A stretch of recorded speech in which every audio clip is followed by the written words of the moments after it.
Kaum muslimin, sidang salat Jumat yang saya muliakan. Pemahaman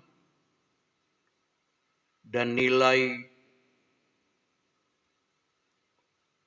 pada umumnya dari umat Islam Indonesia terhadap Idul Fitri lebih ditekankan pada semangat dalam menjalin dan menguatkan hubungan yang baik dan harmonis di antara sesama muslim, bahkan dengan sesama manusia pada umumnya, yang ditandai dengan amalan-amalan seperti bersilaturahim, saling mengunjungi, berjabat tangan, saling memaafkan, berbagi terhadap sesama, dan sebagainya. Walaupun sebenarnya nilai dan makna yang terkandung pada Idul Fitri tidak semata-mata itu, tapi ada juga nilai dan makna lain seperti tauhid dan lain-lain. Banyak ayat Al-Quran dan hadis Nabi yang menuntun kita agar menjalin hubungan baik dan harmonis dengan sesama manusia. Wa'tasimu bihablillahi jami'an wa la tafarraqu. Berpegang teguhlah kamu pada tali atau agama Allah dan janganlah bercerai-berai. Innamal mu'minuna ikhwatun fa aslihu baina akhawaykum. Sesungguhnya orang-orang beriman itu bersaudara, maka damaikanlah di antara kedua saudaramu. Ya ayuhan nas, inna khalaqnakum min dzakari wa untha wa ja'alnakum syu'uban wa qabaila lita'arafu. Hai manusia, sesungguhnya kami telah menciptakanmu dari seorang laki-laki dan seorang perempuan. Lalu kami menjadikan kamu berbangsa-bangsa dan bersuku-suku agar kamu saling kenal mengenal. Betapa pentingnya menjalin hubungan baik dan harmonis dengan orang lain, terutama dengan orang-orang terdekat kita atau kerabat kita. Sampai-sampai Allah Subhanahu wa taala memberikan nama atau sebutan untuk kerabat atau orang terdekat kita itu, yaitu sebutan yang kita kenal dengan rahim. Kata rahim itu berarti kekerabatan, diambil dari nama Allah Subhanahu wa taala, yaitu Ar-Rahman. Dalam sebuah hadis qudsi yang diriwayatkan Imam Ahmad, Rasulullah bersabda, Allah berfirman, Anar-Rahman khalaqtur rahima wa syaqaqtu laha isman min ismi faman yasilha asilhu wa man yaqta'ha aqta'hu. Allah berfirman, aku adalah Ar-Rahman, Tuhan yang Maha Pengasih. Aku telah menciptakan rahim atau kekerabatan. Maka siapa yang menyambung silaturahim, akan aku sambungkan hubunganku dengannya. Dan siapa yang memutuskan silaturahim, akan aku putuskan hubunganku dengannya. Wattaqullaha alladzi tasaaluna bihi wal arham. Bertakwalah pada Allah yang dengan namanya kamu saling meminta satu dengan yang lain. Dan peliharalah silaturahim. Mari kita perhatikan. Dalam hadis qudsi tadi Allah Subhanahu wa taala menyebutkan kekerabatan atau rahim itu diambil dari nama Allah, yaitu Ar-Rahman. Yang demikian ini mengandung arti antara lain bahwa menjalin hubungan baik dengan sesama manusia haruslah dimulai dari orang yang paling dekat dengan kita. Anak dengan orang tua dengan anak, istri terhadap suami, suami terhadap istri, sesama saudara kandung, tetangga dengan tetangga, kemudian melangkah lebih jauh kepada orang-orang atau manusia pada umumnya. Tapi Al-Quran memerintahkan pada kita mulai dari orang yang paling dekat dengan kita. Wa atidal qurba haqqahu wal miskin wa ibnas sabil. Dimulai dari orang paling dekat, baru kemudian kepada orang-orang miskin dan seterusnya. Seperti dijelaskan dalam Al-Quran surat Al-Baqarah ayat 177. Wa'budullaha wa la tusyriku bihi syai'an wa bil walidaini ihsan. Hendaklah kamu menyembah Allah dan jangan mempersekutukan Allah dengan sesuatu pun. Berbuat baiklah kepada kedua orang tuamu. Ridallah fi ridal walidain wa sukhtullah fi sukhtil walidain. Ridha Allah tergantung pada ridha kedua orang tua, dan murka atau kebencian Allah tergantung pada murka atau kebencian kedua orang tua. Ada ungkapan terkenal yang biasa kita dengar. Kalau orang tua kaya, biasanya anak menjadi raja. Tapi kalau anak kaya, kadang-kadang orang tua justru menjadi pembantu. Ada ungkapan lain yang populer juga berbunyi, seorang ibu mampu merawat 10 orang anak, tapi 10 orang anak belum tentu bisa mengurus atau merawat seorang ibu. Nabi Musa alaihissalam meminta pada Allah, ya Allah, siapa yang akan menjadi teman saya di surga pada hari kiamat?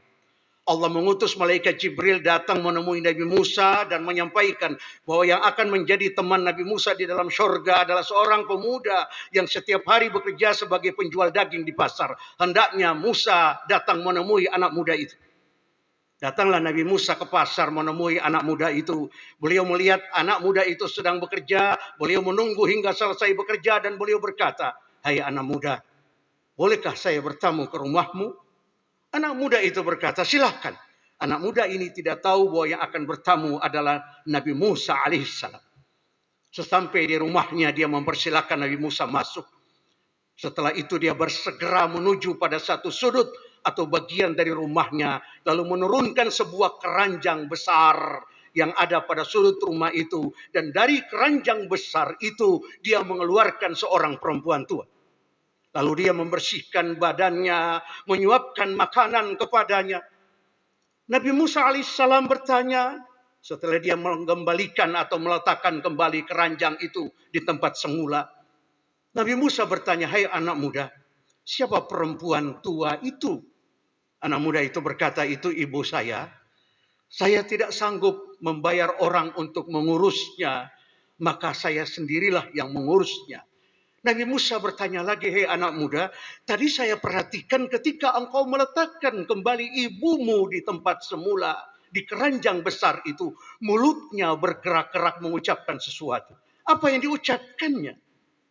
Anak muda itu berkata, "Setiap kali saya selesai mengurus ibu saya, beliau selalu berdoa pada Allah, ya Allah, ampunilah dosa-dosa anakku dan jadikan dia teman Nabi Musa di dalam surga pada hari kiamat." Nabi Musa berkata, "Hai anak muda, bergembiralah engkau, aku adalah Musa.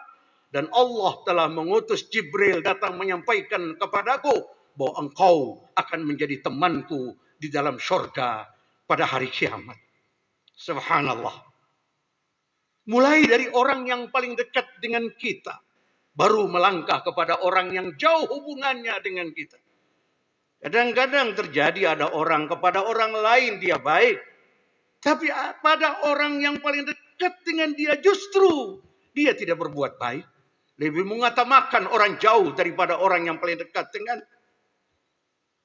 Suatu ketika Siti Fatimah radhiyallahu anha putri Rasulullah merasa kurang enak badan, lalu beliau berkata pada suaminya Ali bin Abi Thalib, "Wahai Ali, saya merasa kurang sehat dan saya ingin sekali makan delima sebiji saja." Ketika itu Ali bin Abi Thalib tidak punya uang, tapi beliau tidak mau mengecewakan istrinya. Beliau pinjam uang pada seseorang untuk bisa membelikan delima yang diinginkan oleh sang istri tercinta. Pergilah Ali ke pasar membeli sebiji delima. Pulang ke rumah dalam perjalanan beliau berjumpa seorang laki-laki miskin yang ada di pinggir jalan yang kelihatannya sedang sakit. Ali bertanya, "Wahai saudaraku, apa yang kau rasakan?" Laki-laki itu berkata, "Saya sakit dan saya ingin sekali makan delima." Subhanallah, bergolak perasaan Ali. Delima cuma satu. Jika aku berikan pada saudaraku ini, bagaimana istriku di rumah? Kalau aku berikan pada istriku, bagaimana saudaraku ini? Teringat Ali akan firman Allah, wa ammas sa'ila fala tanhar. Adapun terhadap peminta-minta, janganlah engkau menghardiknya. Pulang Ali ke rumah tidak membawa delima yang diinginkan oleh istrinya. Tapi sesampainya di rumah justru disambut dengan sukacita oleh istrinya. Ali bercerita apa yang telah dilakukannya tadi. Apa kata Fatimah radhiyallahu anha, putri Rasulullah? Wahai suamiku, ketika engkau memberikan delima itu kepada saudara kita tadi, pada saat itu hilanglah seleraku untuk makan delima. Tidak lama datang tamu, seorang laki-laki bernama Salman Al-Farisi, sahabat Nabi. Datang bertamu dengan membawa sebuah nampan, di atas nampan itu ada 9 biji delima. Datang, Ali bin Abi Thalib tanya pada Salman Al-Farisi, wahai Salman, dari mana delima ini Salman? Salman berkata, delima ini dari Allah untukmu dan keluarga. Ali bin Abi Thalib berkata, Salman, kalau benar delima ini dari Allah, pasti 10, bukan 9. Kalau benar delima ini dari Allah, pasti 10, bukan 9. Sebab Allah berjanji, tiap kebaikan akan dibalas dengan 10 kali lipat. Man jaa bil hasanati falahu asyru amsalihha. Pasti 10 Salman. Apa kata Salman? Benar wahai Ali. Sebenarnya delima ini bukan 9 tapi 10. Sengaja saya umpetin 1. Bukan saya mau ambil. Bukan. Hanya mau menggoda engkau saja. Sebab saya tahu engkau adalah orang baik. Suami harus mengutamakan kasih sayangnya terhadap istrinya. Mendahulukan paling dekat dengan suami adalah istrinya. Dan kepada orang yang kita berikan infak atau sedekah, pasti akan dibalas oleh Allah Subhanahu wa taala. Kadang-kadang balasan itu tidak menunggu waktu lama. Bukan hanya orang setingkat Ali bin Abi Thalib, orang setingkat kita yang manusia biasa. Kadang-kadang Allah memberikan balasan dari sedekah kita tidak membutuhkan waktu lama. Dibalas oleh Allah, sebab Allah tidak mungkin mengingkari janjinya. Bahkan satu sedekah kita akan dibalas dengan 700 kali lipat. Al-Baqarah 261. Semoga Allah merahmati kita sekalian. Barakallahu li wa lakum fil Qur'anil Karim. Wa nafa'ni wa iyyakum bima fihi minal ayati wa dzikril hakim. Aqulu qawli hadza wa astaghfiruh. Innahu huwal ghafurur rahim.